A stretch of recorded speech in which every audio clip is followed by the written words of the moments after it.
இப்ப தப்பிச்சு போன அந்த கொலகாரன் தான் ஹீரோ தேடி அங்க உள்ள ஒவ்வொரு மாடியா ஏறி குதிச்சிட்டு இருக்கவும் அவன் ஒரு இடத்துல பார்க்க அவன் கார்ல ஏறி தப்பிக்க ட்ரை பண்றான். அப்பவும் ஹீரோனை கண்டினியூவா ஃபாலோ பண்ணிட்டு வர சரியான இடமா வரும்போது ஒரு உயரமான மாடியில இருந்து அவன் கார்ல குதிக்கவும் அந்த கொலகாரன் ஹீரோவை பார்த்துட்டு இவன் நம்மள விட மாட்டான்னு சொல்லிட்டு அங்க இருந்து எஸ்கேப் ஆக எவ்வளவு ட்ரை பண்றாரு. ஆனா ஹீரோ விடல. அந்த காரையை பிடிச்சிட்டு ஃபாலோ பண்ணி வந்துட்டு இருக்கவன் ரெண்டு பேரும் ஒருத்தருக்கு ஒருத்தர் சண்டை போட ஆரம்பிக்கிறாங்க. அப்பதான் ஒரு மலைக்கு மேல வண்டி ஓடிட்டு இருக்கவன் அங்க பாதுகாப்பு வேலி இருக்கும். கொலகாரன் வேகமா சீட் பெல்ட்டை போட்டு அந்த வேலியில போய் மோதவும் ஹீரோ கரடியை உடைச்சிட்டு மலையில இருந்து கீழே விழ இவன் செத்துட்டான்னு சொல்லி கொலகாரன் அங்க இருந்து போகவும் கீழே விழுந்த ஹீரோ மேல ஏறி வராரு. பிளைட்ல தான் பார்த்த ஒருத்தன் உயிரோட இருக்கான். தான் அண்ணன் பையன் இறந்துட்டான். அப்ப நடந்தது ஒரு விபத்து இல்ல, அது ஒரு தீவிரவாத தாக்குதல் தான் ஹீரோவுக்கு தெரியவும் கோவத்துல கத்த இப்ப சவுத் கொரியன் எம்பசியை தான் காட்டுறாங்க. அங்கதான் ஹீரோ கூட வந்து மத்த ஆளுங்களா இருக்காங்க. அவங்கள பாக்குறதுக்காக டைனமிக் கம்பெனியோட ஓனரும் வராரு. அங்க இருக்கிற எல்லார்ட்டையும் மன்னிப்பு கேட்டேன் அவங்களுக்கு ஆறுதலும் சொல்றாரு. அப்ப பாதிக்கப்பட்ட மக்களும் நீங்க மன்னிப்பு கேட்கறதால எங்க குடும்பம் திரும்பி வந்துருமான்னு கேட்டா அதுக்கு டைனமிக் கம்பெனியோட ஓனரும் அவங்க திரும்பி வர போறது இல்ல, ஆனா என்னால உங்க வேதனையை புரிஞ்சுக்க முடியும். எப்படி நீங்க உங்க மகனோ மகளோ அண்ணனோ தம்பியோ கணவனோ இழந்தீங்களோ அதே மாதிரி நான் என் வாழ்க்கையில முக்கியமான 2 இறந்தேன். ஒன்னு என் மனைவி, அடுத்து என் குழந்தை.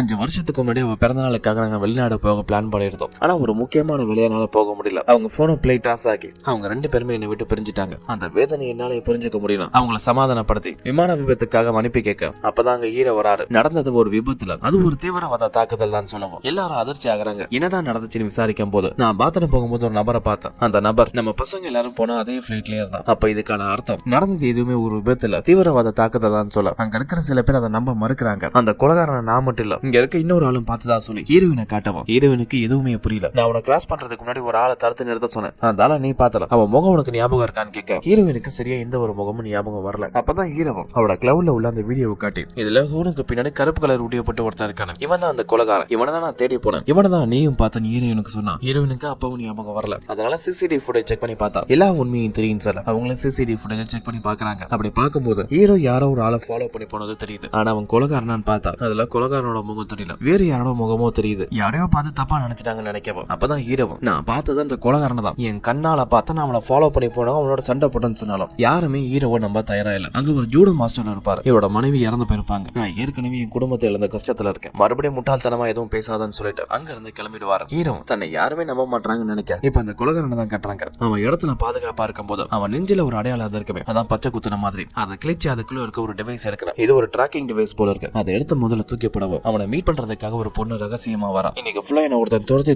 தொல்லை கொடுத்தான். அவன் யாருன்னு கண்டுபிடிச்சியா, FBI-வா NAS-ஆன்னு கேட்க அவன் ஒரு சாதாரண ஸ்டென்ட்மேன் தான் சொல்லவும் அது அந்த கொலகாரனாலே நம்ப முடியல. ஏன்னா இவனே ஒரு ப்ரொஃபஷனல் ஃபைட்டர். அவனுக்கு ஈடு கொடுத்த ஒருத்தர் சண்டை போறானா, அவன் சாதாரண ஆளா இருக்க முடியாது மட்டும் தெரியும். ஹீரோட டீடைல்ஸ் எல்லாம் கலெக்ட் பண்ணி பார்க்க அப்பதான் அவனை பார்க்க வந்த பொண்ணு சாமுவேல்னு வர சொல்லிருக்காரு. எவ்வளவு சீக்கிரம் முடியுமோ அவ்வளவு சீக்கிரம் நீ போய் அவரை மீட் பண்ணுன்னு சொல்ல, இல்லனா அவனை காப்பாற்ற முடியாதுன்னு சொல்லவும்